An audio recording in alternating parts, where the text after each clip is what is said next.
that argument is irrelevant. That whole argument goes out the window. Alrighty. What is up, guys and gals? Space Unicorn here, bringing you the ride home from work. So how are you guys doing today? I hope you are doing wonderfully. I wonder if I could put this in my other ear, maybe. Oh, I hope you guys are doing wonderful today. It's a little bit cooler than yesterday. It's not too bad. I can't breathe, though, because these things. How you doing, Legend Killer? Thank you for coming and hanging out with me. I appreciate you being here. What would you like to talk about today? Leave your topic of discussion in the comments section, and you know we will discuss it. Welcome, Fragger Man. Welcome, Smile. How are both of you guys doing? I hope y'all are doing wonderfully. We're just driving home, sweating like a pig. Although I guess that's kind of ironic because pigs don't sweat. So weird facts, you know. You pick up some weird things over time, and as you get older, it's you got a lot of weird, useless ideas and things that pop in your head. You retain a lot of random things. Why do events hate me? Well, I wish I could answer that one for you, Legend Killer.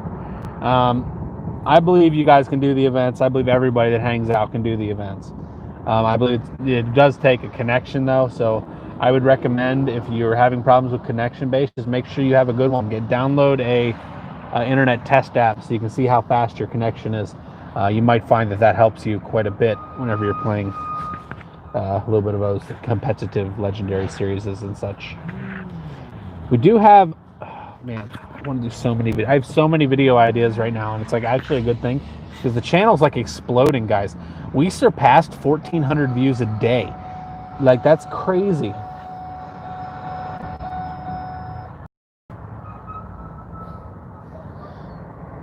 Saw jellyfish the first time.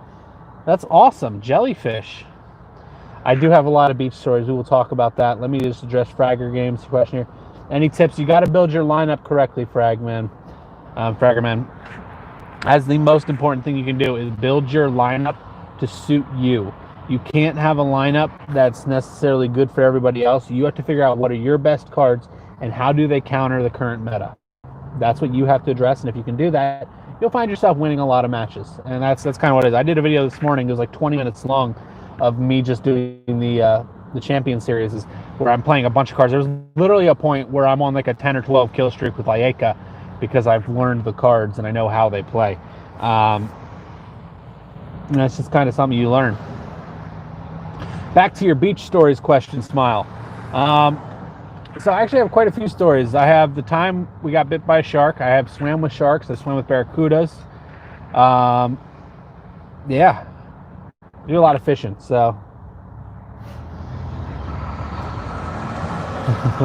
Yeah, man, sometimes it's the luck of the draw. I mean, the video, like, just for like this morning,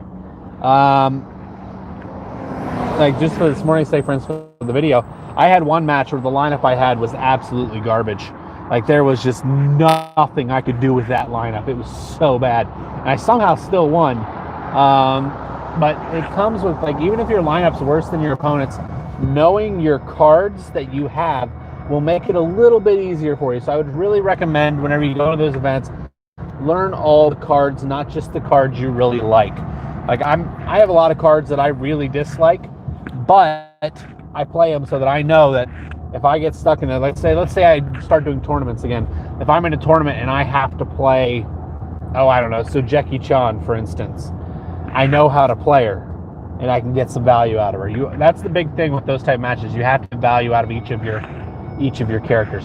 As far as those beach stories go, US Smile, that is correct. Yes, I was bit by a shark many years ago fishing. I was trying to get the hook out and it got me. It clipped me a little bit. It wasn't a big shark. I want to make that very clear. I wish I could tell you it was 9 feet long and 300 pounds. No, it was about 2 foot long and maybe 10 pounds. So it was just a baby. And just a little nick. It really wasn't anything fancy. Have been stung by jellyfish. I got stung by jellyfish down in Bermuda, not Bermuda. What's that place called? Where was that? Can't remember what it was called.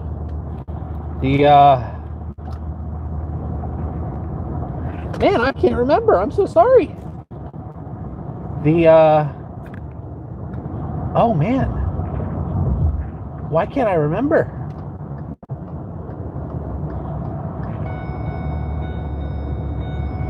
I don't remember. It starts with a B. It's off the coast of Venezuela. It's Belize. No, not Belize. That's Central America. I can't remember what it's called. Oh, if I remember, I'll say it. Yeah, so I got stung by jellyfish there. I have swam with sharks. I do actually have a certified dive license, so I can dive. And it was really cool. We did that in Florida, actually. We went down and they had like a bucket and we'd feed you just basically the fish. And it's really cool because you learn how to read the fish. The sharks are pretty, honestly, you don't have to worry about sharks. The sharks aren't gonna maliciously hunt you, thankfully, because they would wreck you. But you're able to know like if it's going to be aggressive or if it's just going to be checking you out, you know. And actually, a little interesting fact for you guys didn't know: if you're ever at the beach and you feel something bump you in the water, 7 out of 10 times it's actually a shark. No lie, that is a fact. You can look it up if you don't believe me. So if you've ever been bumped in the water at the ocean, there you go.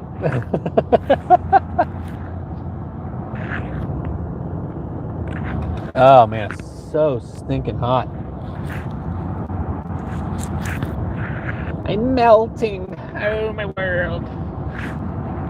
Ah. So what else do you guys want to talk about today? Tell me what you want in the comments section. We'll get into discussion about it. Oh, my head. Woo! But yeah, so those are my beach stories for you, Smile. I don't know, I'm more of a mountain guy. I've had some very interesting experiences in the wood. Definitely some interesting things happen in the woods. That's all I'm gonna say. There's a lot of weird things that go on in the woods. If something goes bump in the night, it's gonna happen at the woods. Hey, do you guys have any stories like that? You got anything that went bump in the night anytime maybe you were camping or at the ocean? You tell me. And I'd love to have, those are fun conversations, just to hear other people's stories. And but yeah, put them in the comments. I'd love to know. And yeah, I'm actually going to be taking the truck in for work here as well. Not today, but tomorrow. We're going to be taking her in. We're going to be getting a little lift kit and a little bit of an exhaust system. Nothing really crazy, just some MagnaFlow and a little 3-inch lift. Just get a little higher off the ground.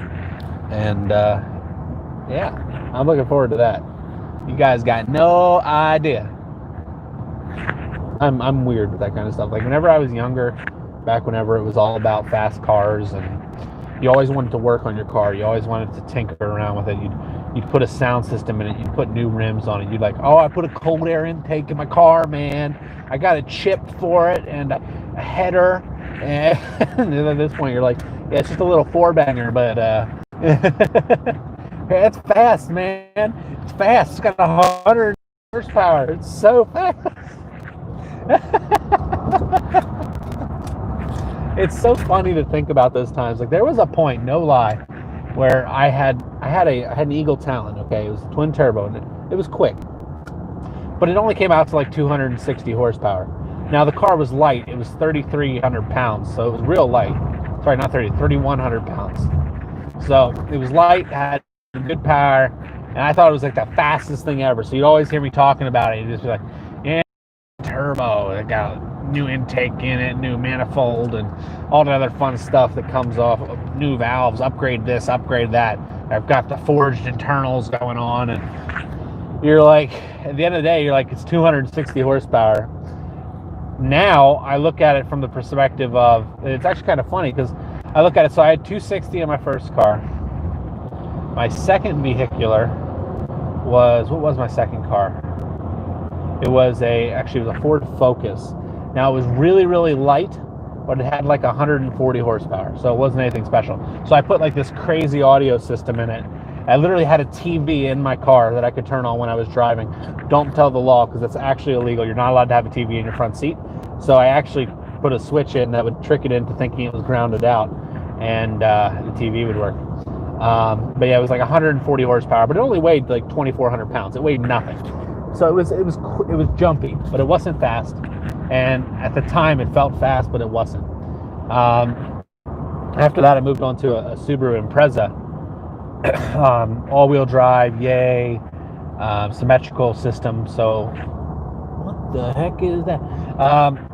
A symmetrical system, and it's like, oh, it's a Subaru. So everybody assumes it's funny. So you get like your car, you're not your car guy, your quote-unquote car guys, like, oh, it's a Subaru, it's turbocharged. Nope. I got the Outback Sport, the Impreza Outback Sport, so it has a little bit higher off the ground, a little more ground clearance, and had a skid plate. That's all the car had, but it had a sound system, and the sound system worked, and it worked well. So we had that, and then I got the truck. Now that little Subaru, by the way, was about, I think it was 190, 200 horsepower. I can't remember exactly off the top of my head. Now we got a truck. So it's a 2013, it's an F-150. So out of factory, it's 320. Right now we're sitting at about 380, 400-ish. And it's literally, it's the most powerful thing I've ever had. And if you get on it, you can feel it. Like it'll put a little power, put a little oomph into it, you know? And it's nothing really crazy. Like the thing is, I'm learning with, like, I'm not claiming to know a lot about vehiculars and motors, but I am claiming I'm learning the things I have learned, I have taught myself. And that's something I take a little pride in, you know? Yeah, what all I did with this truck was we put different headers on it, we put an intake on it, and we did a minor, and I mean a minor tune. You don't want to, if you tune your cars or your trucks, don't ever, unless you've built the motor, do an aggressive tune. You will destroy your vehicle. Just a little interesting fact. So it's a very, very minor tune. It's just the only real things that we happened with the R-tune was to make sure the engine, to adjust the engine to the additional air that it was taking in and putting out with the header and the intake. It really wasn't anything special. But it put us up to about 380, 400 horsepower. And if you get on it, she'll punch you in the gut a little bit, which is fun. That stuff's amazing to me. But like I said, I learned all that myself, so it's really, really cool.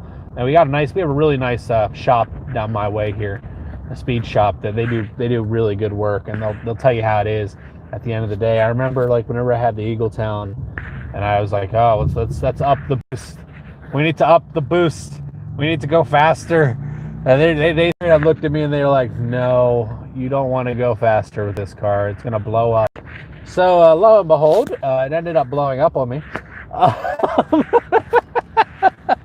That's literally what happened to my first car. I was going, I think it was like 110, 115, and I heard this bang, I heard this hard knocking in the engine, and then all of a sudden the transmission started slipping on me, and I was like, oh boy. So we gimped it on home, just to find out we'd thrown a couple rods and draining oil, ridiculous amounts of oil out of the car, and she was totaled. They ended up selling the wheels for more than the car. So sold the car for $400 scrap, and sold the wheels for $600. So that's just the way it goes. I flipped a couple vehicles. I flipped a couple old Dodges and old Fords that we'd buy from the farmers, and we'd get them for dirt cheap, and we'd turn around and sell them for a small increase in profit, which is cool. I don't know. I like cars. I know cars, but I'm more of a I know cars by the book sort of a person than I know cars by modifications, if that makes sense. I can read a manual. I'm just kidding. I actually don't read any manuals ever. But yeah, there's my car stories for you. I will say the fastest car I've ever driven, though, was a 72 Mustang that had, it was 920 horsepower at the wheel, and we took it down to the speedway, the drag strip, and we drug her, and that was a nice, monstrously powered car. Very, very, very fast. Ridden motorcycle a few times. Don't own a motorcycle. Want to, but not right now. The hard thing with like my area, like you can't. And it's crazy to think about all that, you know. I don't know. Any of you guys have any good stories like that? Please feel free to tell me your stories in the comments. I'd love to read them. Heck, if you guys want, just put narrate at the very beginning, and I'll use my narrator voice on your story, and I'll read it to everybody hanging out in the voice chat or the stream here, just for some fun, you know.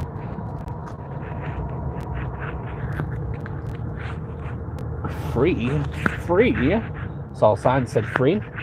Didn't see what was free though. That's unfortunate. I'm one of those weird guys. Like, if there's a free sign, like if you see a free lawnmower or something on the side of the road, I'll grab it and fix it and sell it. Hey, it's a way to make a couple extra bucks, you know, at the end of the day. You do what you gotta do. But anyway, so I guess we can talk games now, guys. I told you, bored you long enough with my vehicle stories.